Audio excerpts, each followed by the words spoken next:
বল বীরবল।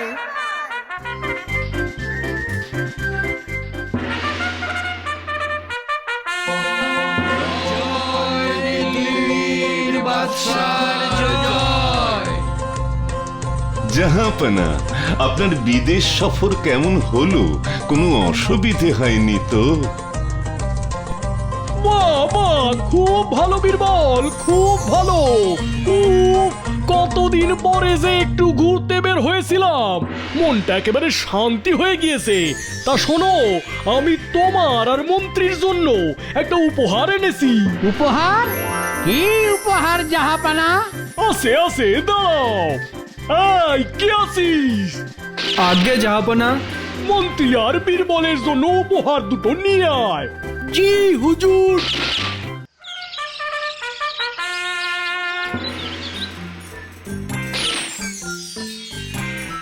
ওই লাল বাক্সটা বীরবলকে দে, আর নীল বাক্সটা মন্ত্রীকে দে।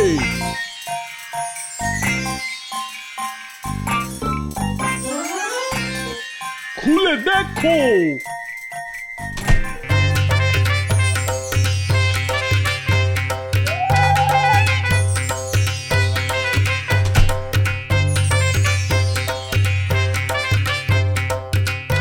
ইস, কি বিচ্ছিরি রং! হ্যাঁ, বীরবলের পোশাকের রংটা কি মিষ্টি! হ্যাঁ, ধু, ভালো লাগে না, মনটাই একেবারে খারাপ হয়ে গেল। কি পছন্দ হয়েছে তো? আগে খুব পছন্দ হয়েছে, ধন্যবাদ জাহাপনা। পছন্দ তো হবেই, আমার বেলাতেই জাহাপানার এই সব রং চোখে পড়ে। আর মন্ত্রী তোমার? ইয়ে মানে, হ্যাঁ জাহাপানা, হ্যাঁ আমারও পছন্দ হয়েছে। না না না না না, জাহাপানাকে কিছু বলা যাবে না। উনি কত সাত করে আমার জন্য এই পোশাকটা এনেছেন। এখন যদি বলি আমার পছন্দ হয়নি, তাহলে উনি মনে মনে খুব কষ্ট পাবেন। না, থাক থাক। অনেক খুঁজে খুঁজে আমি তোমাদের জন্য এই পোশাক নিয়ে এসেছি। পছন্দ তো হবেই। হা হা হা হা হা হা। বীরবলের পোশাকটা কিন্তু খুব সুন্দর হয়েছে। তবে মন্ত্রীটাও মন্দ না, শুধু রংটা একটু কড়া, এই আর কি। বীরবলের পোশাকটা কিন্তু খুব সুন্দর হয়েছে। কি ব্যাপার, বাগানে কি গোল বৈঠক বসেছে নাকি? সবাই একেবারে গোল করে দাঁড়িয়ে আছে, কি নিয়ে আলোচনা করছে? না, দেখি তো একবার গিয়ে। না না না না না, ওরকম বলছেন কেন আপনারা? মন্ত্রী মশাইয়ের পোশাকটাও খুব সুন্দর হয়েছে। আহ, সুন্দর সুন্দর হয়েছে না ছাই? নিজের পোশাকের রংটা তো সুন্দর, তাই তোমার কিচ্ছু এসে যায় না। আপনার এই রংটা পছন্দ হয়নি? আচ্ছা বেশ, আপনি যদি চান আপনি আমার পোশাকটা নিতে পারেন। হ্যাঁ হ্যাঁ, তারপর তারপর আমি তোমার পোশাকটা নেই। হ্যাঁ, তারপর জাহাপানা আমাকে উল্টো পাল্টা বলুক। না না না না না। তাহলে আপনি জাহাপানাকে তখন কেন বললেন না যে আপনার পোশাকটা পছন্দ হয়নি?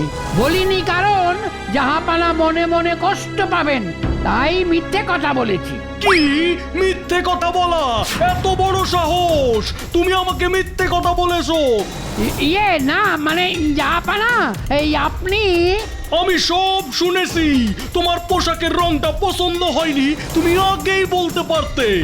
আপনি মনে মনে কষ্ট পাবেন সেই ভেবেই আমি কিছু বলিনি। আমাকে ক্ষমা করে দিন হুজুর। ক্ষমা? কিসের ক্ষমা? আমার কাছে মিথ্যাবাদীর কোনো ক্ষমা হয় না, আর তাই আমার রাজসভায় মিথ্যাবাদীদেরও কোনো স্থান নেই। হ্যাঁ, চলে যাও আমার রাজবাড়ি থেকে, আর কোনোদিনও তোমার মুখ যেন না দেখি। জাহাপানা, জাহাপানা, এমন করবেন না জাহাপানা।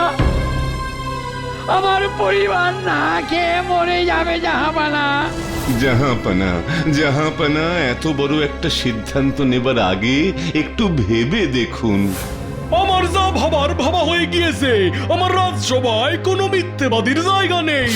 তোমাদের মধ্যে কি আর কেউ মিথ্যে কথা বলো?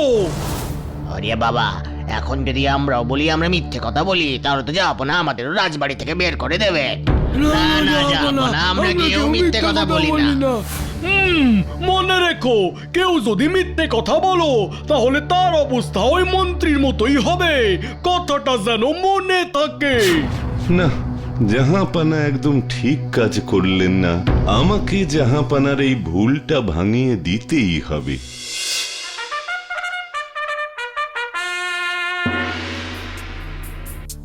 মন্ত্রী মশাই নেই, সভাটা খুব খালি খালি লাগছে জাহাপানা। মন্ত্রী মশাইকে কি ফিরিয়ে আনা যায় না হুজুর? বীরবল, মন্ত্রীর নামেই সবাই তুলবে না। যেমন আপনার ইচ্ছে জাহাপানা, কিন্তু জাহাপানা, মন্ত্রী মশাইয়ের যদি এই সাজা হয় তাহলে আমারও এই সাজা পাওয়া উচিত। মানে? দেখুন হুজুর, আমি একজন রক্ত মাংসের মানুষ, তাই স্থান কাল পাত্র বুঝে আমাকেও হয়তো কোনো সময় মিথ্যে কথা বলতে হয়। কি তুমিও?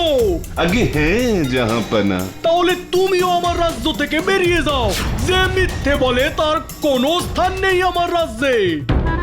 চলে যাব, কিন্তু জাহাপানা, আমি আপনার নুন খেয়েছি, তাই চলে যাবার আগে আমার এক বিশেষ শিক্ষা আপনাকে শিখিয়ে দিয়ে যেতে চাই। কি শেখাতে চাও তুমি আমাকে? আগে সোনার চাষ। কি সোনার চাষ? হ্যাঁ জাহাপানা, আমি সোনার চাষ জানি, আর আমি আপনাকে শিখিয়েও দেব কিভাবে সোনার চাষ করতে হয়। তারপর আপনিও সোনা নিজের হাতে চাষ করতে পারবেন আর অনেক সোনা উৎপন্ন করতে পারবেন। মানে বীরবল, আমাকে এই সোনার চাষ শিখিয়ে দাও।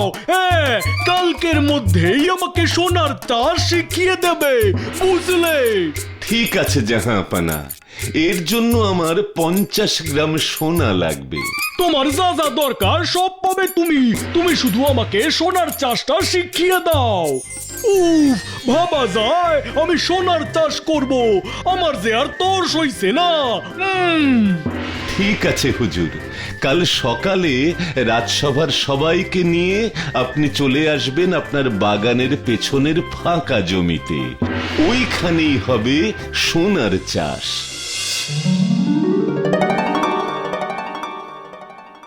এই নাও বীরবল, তোমার 50 গ্রাম সোনা। এইবার সোনার চাষ শুরু করো। হ্যাঁ, কিন্তু জাহাপানা, এই চাষ তো আমি করতে পারবো না। মানে কি বলছো তুমি? আমি তো কিছুই বুঝছি না। মানে এই সোনার বীজ সেই রোপণ করতে পারবে যে কোনোদিনও মিথ্যে বলেনি, কিন্তু আমি তো অনেক মিথ্যে কথা বলেছি, তাই আমি এই বীজ রোপণ করতে পারবো না। এই, এটা আবার কোনো সমস্যা হলো নাকি? আমার রাজসভার সবাই সত্যবাদী।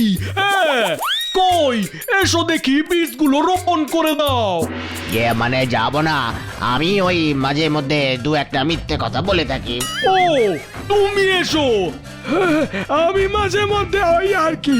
তাহলে তুমি এসো, বীজগুলো বুনে দাও। মানে আমি তো জাহাপানা আপনাকে না বলে রাজকোষ থেকে 2-1 টাকা সরিয়েছি। তার মানে তো তোমরা সকলে মিথ্যে কথা বলেছো আমাকে।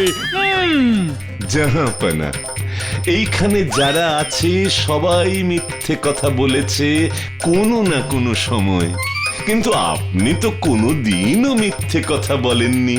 তাহলে আপনি বরং এই বীজটা রোপণ করে দিন। আমি? হ্যাঁ, আপনি আসুন না, আসুন। না, মানে আমি সত্যি কথা বলতে বীরবল, আমিও ছোটবেলায় ওই 2-1 বার মিথ্যে কথা বলেছি।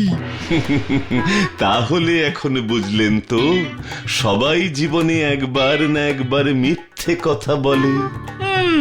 বীরবল, আমি এখন বুঝতে পারছি মন্ত্রীর ওপর আমি অন্যায় করেছি। বীরবল, মন্ত্রীকে এক্ষুনি খবর দাও। হুজুর, মন্ত্রী মশাই এইখানেই আছেন। আমি জানতাম আপনি ওনাকে ডেকে পাঠাবেন। কই কই, কোথায় মন্ত্রী? মন্ত্রী মশাই, মন্ত্রী মশাই। জাহাপানা, আমাকে ক্ষমা করে দিন। মন্ত্রী তুমি আমাকে ক্ষমা করে দাও, আমি বুঝতে পেরেছি জীবনের পথে চলতে গেলে সবাইকেই সত্যি মিথ্যার মধ্যে দিয়ে চলতে হয়। জাহাপনা, সোনার চাষ বলেও কিছু হয় না। আপনাকে জীবনে সত্যি মিথ্যের এই হিসেবটা বোঝানোর জন্যই আমি এই মিথ্যে নাটকটা করেছিলাম। বীরবল, তুমি তোমার বুদ্ধি দিয়ে আমার চোখটা খুলে দিয়েছো, আর তাই এই 50 গ্রাম সোনা তোমার পুরস্কার।